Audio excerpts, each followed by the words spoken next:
கிரீடம் மேட்சுக்கு வணக்கம். ஆர்சிபியோட finisher Tim David, அதுதான் மிகப்பெரிய கேள்வி.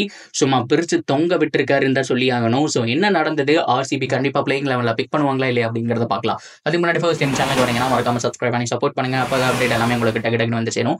சரி வாங்க வீடியோக்குள்ள போகலாம். ஸோ இப்போ ஆஸ்திரேலியாவில் நமக்கு பாக்ஸிங் டே டெஸ்ட் நடந்துட்டு இருக்க டைம்ல அப்படியே கட் பண்ணோம் அப்படின்னா பிபிஎல்லும் நடந்துட்டு இருக்கு. ஸோ பிக் பாஸை பொறுத்த வரைக்கும் ஸோ நிறைய பேர் விரும்பி பார்க்கக்கூடிய டோர்னமெண்ட்டாக இருந்துட்டு இருக்கு. ஸோ அதில் அடிலைட் ஸ்ட்ரைக்கர்ஸ்க்கும் ஹாரிகன்ஸ்க்கும் நடுவில் பார்த்தோம் அப்படின்னா மேட்ச் அப்படிங்கிறது நடந்துச்சு. ஸோ அந்த பக்கம் அடிலைட் ஸ்ட்ரைக்கர்ல சிஎஸ்கே உடைய ஃபினிஷர், அதாவது ஜேம்ஸ் ஓவர்டன் சும்மா பொழந்து வீசிட்டு இருக்காருங்க. ஸோ அவரு கிட்டத்தட்ட 15 பல்ல ஒரு 30 ரன் பக்கம் அடிச்சிருந்தாரு. ஆனா இப்போ பேச்சே யாரை பத்தி அப்படின்னா, ஸோ சிங்கப்பூர் மாமா என்று செல்லமா அழைக்கக்கூடிய டிம் டேவிட்டை பத்தி. ஸோ டிம் டேவிட் மும்பை கிட்ட இருந்தாரு. மும்பை கிட்ட பொல்லாட் போனதுக்கு அப்புறம் இவர் தான்ப்பா சரியா இருப்பான். அந்த ஹைட்டு அந்த வெயிட்டு சும்மா அடிக்கிறதெல்லாம் அவரு மாதிரியே ஹிமாலய சிக்ஸர்ஸ் எல்லாம் இருக்கு.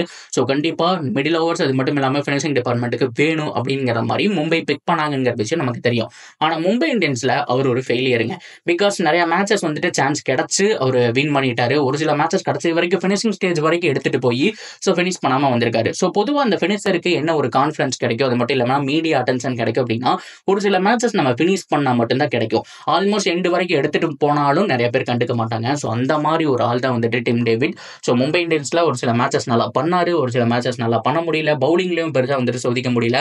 அண்ட் பேட்டிங்ல ஒரு சில மேட்சஸ் ஆடியும் பயன் இல்லை அப்படிங்கிறத உண்மையான விஷயம். ஸோ ஃபைனலா எதுக்குப்பா நமக்கு விட்டுறலாம் அப்படிங்கிற மாதிரி மும்பை இந்தியன்ஸ் ஆக்ஷன்ல விட்டாங்க. ஸோ ஃபைனலா ஆர்சிபிக்கு ஸோ இந்த ஃபினிஷிங் டிபார்ட்மெண்ட்ல ஒரு நல்ல கன் பவுலர், அது மட்டும் இல்லாம கன் பேட்ஸ்மேன் இந்த மாதிரி தேவைப்படுச்சு. ஐ மீன் ஆல்ரவுண்டர் தேவைப்படுச்சு. ரொமேரியோ செப்பர்ட் எடுத்து வச்சாங்க. ஸோ அப்போலாம் பயத்தில் இருந்தாங்க ஆர்சிபி, என்னையா பண்ண போறீங்க இந்த மாதிரி ஆளுகளை வச்சுட்டுன்னு சொல்லிட்டு. ஸோ அதுக்கப்புறம் தான் எடுத்தாங்க நம்ம சிங்கப்பூர் மாமாவை. டிம் டேவிட்டை ஒரு நல்ல பிரைஸுக்கு எடுத்தாங்க. ஸோ எடுத்தது குட் பையான்னு கேட்டால் உண்மையாலுமே நல்ல விஷயம் தான். ஆனால் அவர் ஃபார்மில் இருக்க வேண்டியது ரொம்ப முக்கியமான விஷயம். இப்போ ஃபார்மில் இருக்காரான்னு கேட்டால் ஃபார்முக்கு வந்துட்டாருங்க. ஸோ சும்மா வான வேடிக்கை காமிச்சிருக்காரு.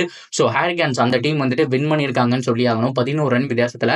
அதுக்கு மிக முக்கியமான காரணம் க்ரூசியல் டெத் ஓவரில் சும்மா வான வேடிக்கை காமிச்சா நம்ம சிங்கப்பூர் மாமா தான். ஸோ 15 பால்ல 30 ரன் அப்படிங்கிற மாதிரி அடிச்சு கொடுத்தாரு. அவர் அடிச்ச அந்த க்ரூசியல் ரன்ஸ் வந்துட்டு ரொம்ப முக்கியங்க. ஸோ அதுதான் வந்துட்டு டெத் ஓவர் போடக்கூடிய பவுலர்ஸ்க்கு ஹெல்ப்ஃபுல்லாக இருந்துச்சு.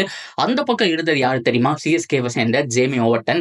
அவரு சும்மா மேட்சுக்கு கம்மி பால் பிடிச்சி 46, 20 பால் பிடிச்சி 46, 25 பால் பிடிச்சி 40. ஸோ அந்த மாதிரி அடிக்கக்கூடிய ஆள் தான். சிஎஸ்கேக்கும் செம ஃபினிஷர். ஆனால் அவர் ட்ரை பண்ணாருங்க கடைசி வரைக்கும். ஆல்மோஸ்ட் 33 ரன்ஸ் அப்படிங்கிறது 15 பால் சம்திங் என்னமோ பிடிச்சி அடிச்சார், அவரால் முடியல.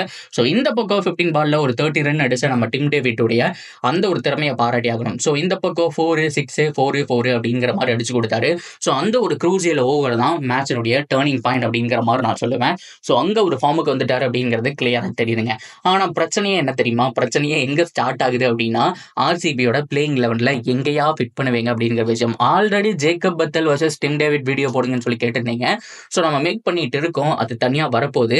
உண்மையை சொல்ல போனால் அவருக்கு பிளேயிங் லெவலில் இடம் கிடையாது. ஸோ எந்த இடத்துல அவர் ஆட வைப்போம் அப்படிங்கிறது உண்மையான விஷயம். ஏன்னா பவுலிங் டிபார்ட்மெண்ட்டை பொறுத்த வரைக்கும் ஹேசல்வுட் அவரோட இடத்த நீங்கள் சாக்ரிஃபைஸ் பண்ணவே முடியாது. 100% ஹேசல்வுட் அந்த இடத்துல ஆடி ஆகணும். ஸோ அவர் இன்ஜுரி அப்படின்னா கூட லுங்கி அங்கடி இல்லைன்னா நுவான் துஷார் அந்த இடத்துல ஆடத்தான் போறாங்க.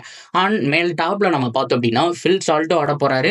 At the same time Liam Livingstone, ரெண்டு பேருமே முக்கியம். ஃபில் சால்ட்டை பொறுத்த வரைக்கும் ஸோ ஓப்பனிங்ல அதிரடி காட்டுறதுக்கு வேணும். ஸோ வந்துட்டு லிவிங்ஸ்டனை பொறுத்த வரைக்கும் உங்க எல்லாருக்குமே தெரியும். ஸோ கண்டிப்பா மிடில் ஆர்டருக்காக தான் எடுத்தாங்க, யூஸ் பண்ண போறாங்க. இவங்க ரெண்டு பேரையும் சாக்ரிஃபைஸ் பண்ண முடியாது. ஸோ இப்போ டிம் டேவிட் இருக்கக்கூடிய இடத்துல தான் ஜேக்கப் பத்தல் ஒரு யங்ஸ்டரை ஆட வைக்க போறதா தகவல் வெளிவந்திருக்கு. ஸோ அந்த சமயத்தில் அவருக்கு இடமில்லாமல் போகிறது வருத்தமான ஒரு விஷயம் தான். ஸோ ஒரு விஷயம் வேணா பண்ணலாம், ஃபில் சால்ட் உட்கார வச்சுட்டு தேவ்தத் படிக்கலை மேலே போட்டுட்டு ஸோ அதுக்கப்புறம் இவரையும் 11 எடுக்க முடியும். ஆனால் ஆர்சிபி பண்ண மாட்டாங்க. ஆர்சிபியை பொறுத்த வரைக்கும் ஒரு ஃபாரின் ஓப்பனர் மேலே வேணும். ஸோ காலங்காலமாக பண்ணிட்டு இருக்கிற விஷயம். ஸோ அதனால ஃபில் சால்ட் தான் என்னை பொறுத்த வரைக்கும் 99% ஆட போறாரு. ஸோ டிம் டேவிட்டுக்கு இனிஷியல் மேட்சஸ் கிடைக்கிறது கஷ்டம் தான். யாராவது சத்தப்பனா மேபி கிடைக்கிறதுக்கான சான்ஸ் இருக்கு. So that's video guys. இதை பற்றி உங்களுடைய கருத்துக்கள் என்ன அப்படிங்கிறத சொல்லுங்க. டிம் டேவிட் எத்தனை பேருக்கு பிடிக்கும், 11ல் ஆடணுமா வேண்டாம் அப்படிங்கிறதையும் தாராளமாக சொல்லலாம். அண்ட் தொடர்ந்து அப்டேட்டுக்கு சேனலோட இருந்துருங்க. மறக்காம சப்ஸ்கிரைப் பண்ணி சப்போர்ட் பண்ணுங்க.